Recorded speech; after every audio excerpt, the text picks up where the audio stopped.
ദൈവവചനമേ നമോ നമഃ. ജീവവചനമേ നമോ നമഃ. വചനദീപ്തിയിൽ തവഹിതം പോൽ ദൈവരാജ്യം പണിതിടുന്നേ. വിശ്വമഖിലം തവ മഹത്വം ദർശിപ്പതിന്ന ദൈവമഹത്വത്തിലേക്ക്.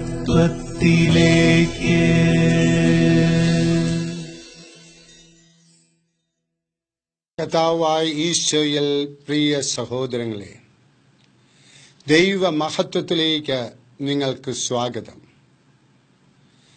തനിക്കുള്ളതെല്ലാം ഉപേക്ഷിക്കാതെ നിങ്ങളിൽ ആർക്കും എൻ്റെ ശിഷ്യനാവുക സാധ്യമല്ല. ലൂക്ക 14:33. മിക്ക മനുഷ്യരും സ്വാർത്ഥതയ്ക്കു വേണ്ടി മാത്രം ജീവിക്കുന്നു. സ്വന്തം ലാഭം, കീർത്തി, പുകഴ്ച മുതലായവയ്ക്ക് വേണ്ടി മാത്രം അവർ ജീവിക്കുന്നു. അവർ എപ്പോഴും മറ്റുള്ളവരെ സംശയിക്കുകയും ഭയപ്പെടുകയും ചെയ്യും. മറ്റുള്ളവരെ പറ്റി ചിന്തയോ കരുതലോ സഹതാപമോ ഒന്നുമില്ലാതെ സ്വന്തം കാര്യം സാധിക്കണം എന്നു മാത്രം കരുതി ജീവിക്കുന്നവർ ഒരിക്കലും സംതൃപ്തരായിരിക്കയില്ല.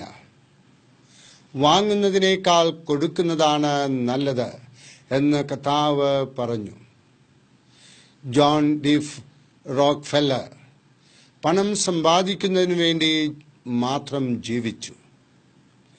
ലോകത്തിലെ ധനികരിൽ അഗ്രഗണ്യനായി. എങ്കിലും തൻ്റെ ജോലിക്കാരെക്കുറിച്ച് അയാൾക്ക് യാതൊരു കരുതലും ഇല്ലായിരുന്നു. തൽഫലമായി എല്ലാവരും അയാളെ വെറുത്തു. തനിക്ക് മനസ്സുഖം ഇല്ലാതെയായി, രോഗിയുമായി, ഒരു രാത്രി നിദ്രാരഹിതനായി കിടക്കുമ്പോൾ തൻ്റെ കുറവിനെപ്പറ്റി അദ്ദേഹത്തിന് ബോധം വന്നു.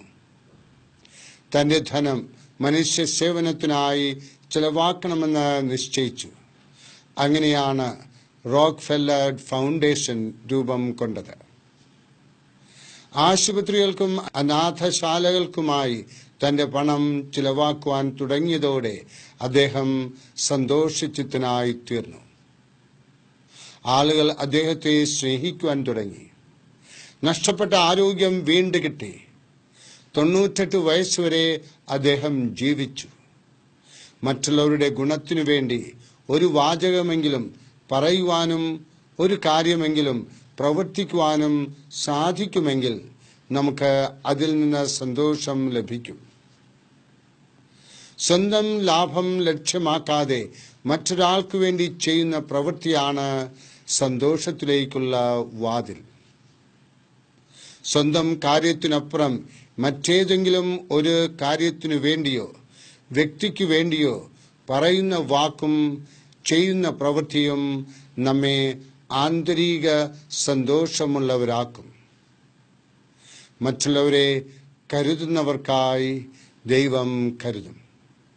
നമ്മുടെ ജീവിതത്തിൽ ദൈവം കരുണയെന്ന വരം നൽകി നമ്മളെ അനുഗ്രഹിക്കട്ടെ. IMS അമ്മ നമ്മുടെ സഹായത്തിന് എത്തട്ടെ. സ്നേഹപൂർവം, പ്രശാന്തച്ചൻ.